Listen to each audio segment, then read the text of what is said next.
So today, this session is the first of 5 sessions that I'm going to be talking about developing our memory. I'm going to discuss how our memory works, how we can improve it, some strategies, some tips, some fun things to do to help us create a memory that allows us to recall things when we need to recall it. And also we're going to talk about creating memorable moments. And that's what I'm going to talk about today. So what are memorable moments? Well, what do you remember? What can you remember? These might be those big memories and these big moments, those occasions, those weddings, those birthdays, holidays, children being born, graduations, events. It could be those big, massive memories, or it might be those little moments, the first kiss, the last kiss, the first time you tasted something delicious, or the first time you went to an event, maybe your first football match or your first netball match or whatever you went to, and you distinctly remember that moment in time because it was the first. So what about your recent memories though? Do you remember things that are so recent? So can you recall what you had for breakfast this morning? Can you remember what you had for tea last night? Or what did you watch on television last night? Or do you remember your journey in the car this morning when you were driving? Or do you remember your journey on the way to work? Or does it just become habit? Does that information just come into your head and you decide, or your head and your brilliant brain decides, no, I don't need to remember that. But you remember things maybe that stick out from your journey, or they're those small moments that you saw something on TV that you think, oh yeah, I must remember that. I think the thing to remember about our memory is we can't remember it all. We can't remember everything, okay? Our brilliant brain is so fantastic, but it can't take in, it can take in, but it needs to do something with all the bits of information. Now, there's lots of studies out there, and people say, our brain's taking in 2 million bits of information, or 2 million bits of brain and blah, blah, blah, blah, and all the information that's coming, sounds, sights, smells, tastes, senses. I don't know where 2 million, and whoever sat down and worked out the 2 million bits of information per second. But what the studies say is basically that we are taking in lots of information and our brain needs to do something with it. So how do we take in those bits of information? Well, of course, our 5 senses, sight, sound, hearing, taste, touch, those senses that we're all told about in school. We take in our information. We are an information gathering system. But our brain has to do something. So our heads basically don't explode with all this information. So it generally does a couple of things. Now, if anybody's ever looked at NLP, neuro-linguistic programming, it has a communication model. And you might want to pop off, and not now, don't go now. You might want to look at that and see what that's all about. But basically, that model says our brain generalizes information, it distorts it, or it deletes it or disregards it. And that happens as soon as the information comes in. So if I said, think about your left ear, all of a sudden your left ear has come to your mind. It's come to the forefront, to the top of your mind. Sometimes we hear that, don't we, the top of your mind, because I've asked you to think about it. So our brain suddenly goes, ear, and then it makes us focus on it. But we're deleting all the other things. So if you, for the minute, just play along, folks, play along. In the room that you're in now, I want you quickly to focus on everything that is the color brown. So look around the room quickly. All the things are brown. So where I am, I'm actually facing the computer, obviously, but I can see brown on my screen. My table's brown. I've got a little thing that my computer's resting on, which is brown. I've got a brown chair there. What else is there? There's little speckles of brown in the top that I can see. Oh, there's a book there with brown lettering on. So look at all the brown things. Have you spotted it? Fantastic. Now, what you remember was what was blue. What? You said brown, Steve. Yeah, I was asking you to focus, to generalize on what was blue. But then all of a sudden, I switched it and said brown. I switched it other way around. I said focus on brown, but then I said blue, didn't I? Now I've said blue, you're now looking at other things that are blue, so I'm focusing your mind. So this is what our mind does. It takes in all this information and chunks it around and plays around with it, and it sticks it in filing cabinets. Now we're not going to talk much about filing cabinets and how we take in that information and what we do in the brain today, but I want us to recognize that our brain takes in all this wonderful information. And what we do is when we are trying to recall it, and we look inside our brain and see how the brain stored it. Now, often memories are reinforced as well, so we go over and over them and reinforced internally. So you may be going over in your head a constant memory. Now, sometimes this is why perhaps people have bad memories or negative memories, because memories are just memories. It's how you interpret them, isn't it? And how perhaps if you were let down by someone, you repeat it in your head. Or if it's one of those things that you just can't sort of get out of your head. And that happens. And our memories, what we do is we also embellish things. We also add things to our memories. So, you remembering your 8-year-old birthday party. In fact, I remember my I think it was my 8th birthday party, where actually I wasn't too happy, and I don't know why I wasn't happy. I remember it wasn't positive. I remember crying for some reason on my 8th. Now, that has just come back into my head. And what's come back into my head is, remember, we had a puppet show as well at that party. And isn't that funny, the way that's just come back because I started thinking about it? But I didn't remember the happy puppet show first, or whatever, and the presents, and I'm sure we had cake, and I'm sure we had lots of things. But I remember, for some reason, my 8th birthday not being positive. And that's probably because I've reinforced that memory. I'm sure it wasn't that bad, but what I've done is I keep playing back that videotape and embellishing it and adding things to it. But we can do that positively as well. We can look at our happy memories and we can add more to them. We make them bigger, we make them brighter. We make them, we put sound into them, we put happy feelings into them. And that helps our brilliant brain basically recall them quicker, or it brings it to the top of mind. So if I ask you to think about something happy now and a happy memory you have, I'm sure you're seeing that memory wherever you're seeing it in your mind. Wherever you're seeing it in bright color. You've probably got sound. You're probably looking at people's faces, or you're touching things. So you're adding to all those senses. So for me, the mind and the brain and the tips we're going to talk about over the next 5 weeks uses all that what I've just talked about to help us remember and recall. So let's think about that now. So what definitely works is adding emotion to your memories. Adding emotion, motion, movement, emotion with the heart. Adding some passion, feelings to it. And definitely adding those senses, the colors, the feelings, the textures, the sounds, even the smells. Smell is a fantastic way to remember memory. If I ask you to, what's the smell that you can smell when I ask you to think about this particular time of the year, you will remember things. So what does Christmas smell like for you? What does Christmas smell like for you? Now, some people, often when I've done this in conferences that I've been on, or I've done this in sessions, people say cinnamon, or they say spices, or they say pine smell.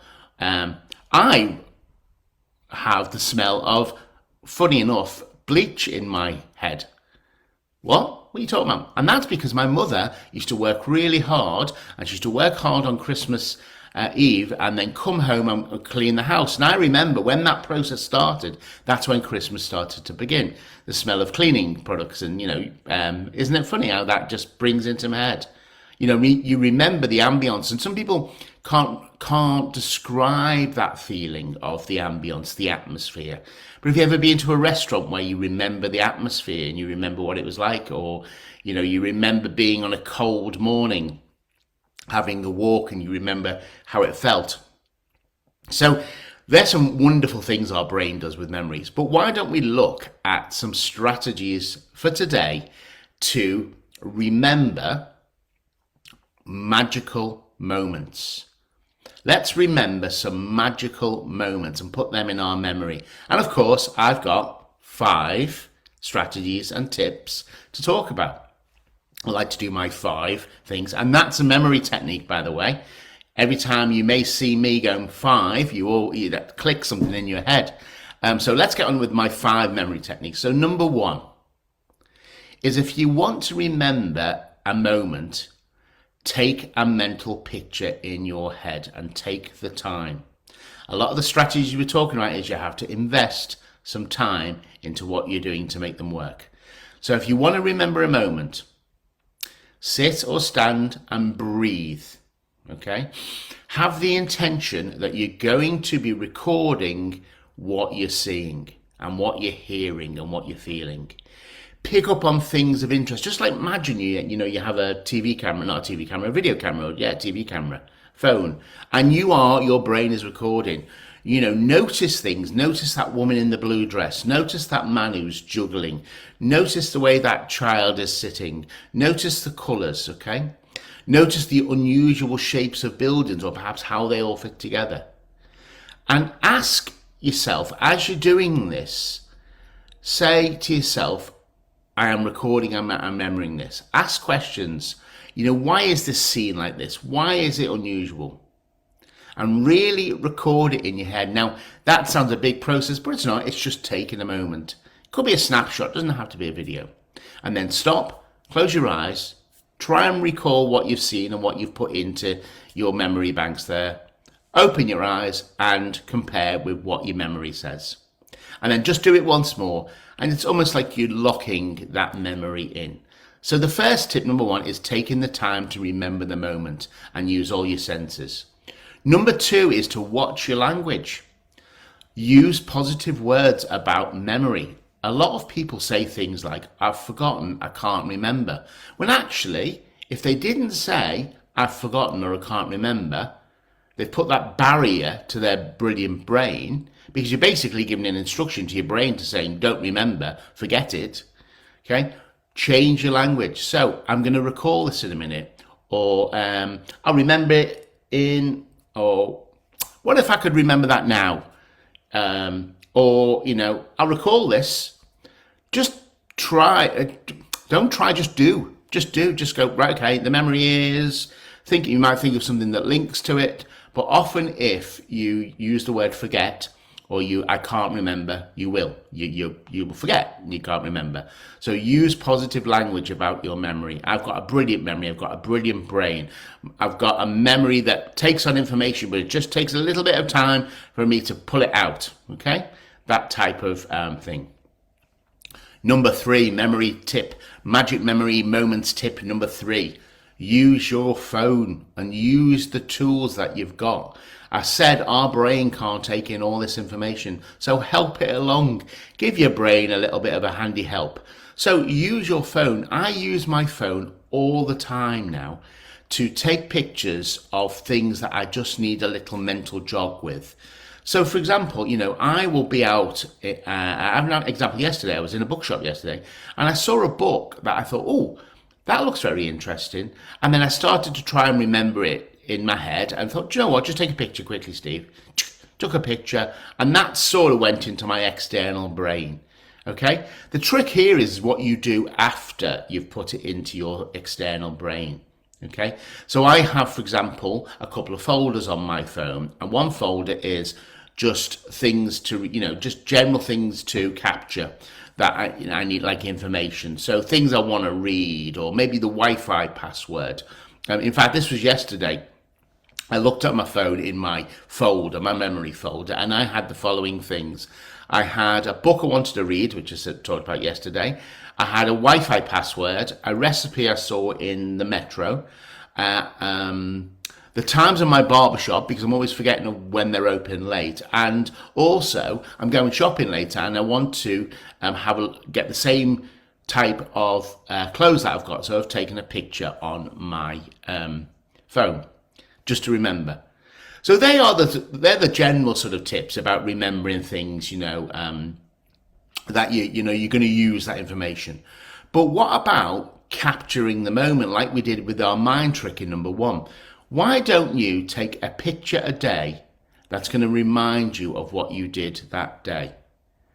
It's a great tool, and you know what? Pictures don't take up much space on the phone, and they can go in the cloud if you've got the cloud, but they're just a magical way of recording and looking at your memory and helping and reinforcing the positive memories. It's almost like a visual diary.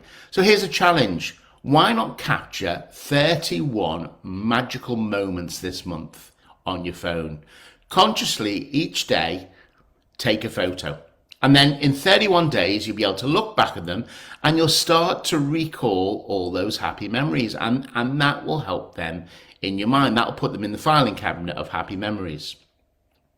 A little tip you might want to do is you might want to set a timer in your diary that basically says, take photo now.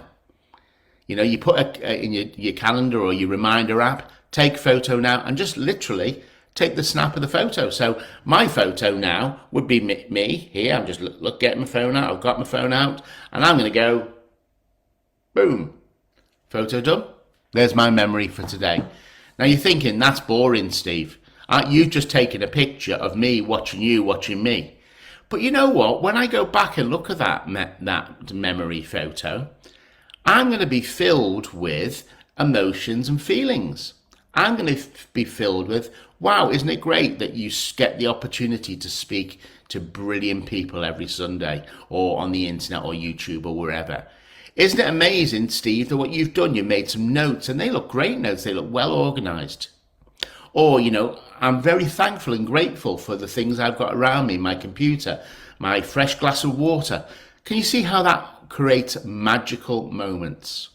So a snap a day, put them in your memory museum. So we've done 3. Here's number 4. Make magical memory moments together. Why don't you work with people to create those moments? Sit down before you go out for a day and say, what would make today magical for us all? What are we all going to do today to help each other remember this day as being one of the best days we're going to have? You know, why don't you, at the end of the day, sit down with the family? Maybe this is another challenge. Sit down with the family or the people or yourself in your journal. We'll talk about journals in a moment. Say what was memorable about today and relive those moments. And encourage your family or your friends or whoever you're going to do this with to think about the senses. How did it feel? How did it look? What can we hear? You know, what did we touch? What did we taste? What was new about today? What was unusual about today? And create those magical moments, those magical conversations, and that will help put those moments into your head.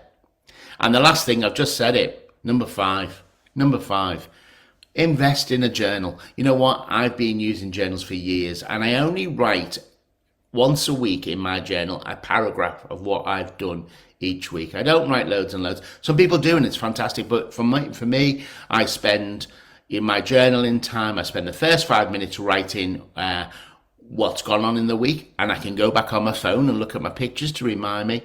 The second thing is I sort of review the week, and I review what went well, what didn't go well, more importantly, what I've learned. And then the third part of my journal process is I sort of plan and look what I'm looking forward to the next week. But a third of the time is just literally getting out of my head what I remember from the week and what needs to go in my journal. And it's fantastic. I've got 20 years of these things. And I can look back and go, oh, do you know what? On the 1st of May in 2004, I was doing this. Isn't that amazing? And then you start to think and you start to see it in your mind what you did that week, and things will start to be reinforced.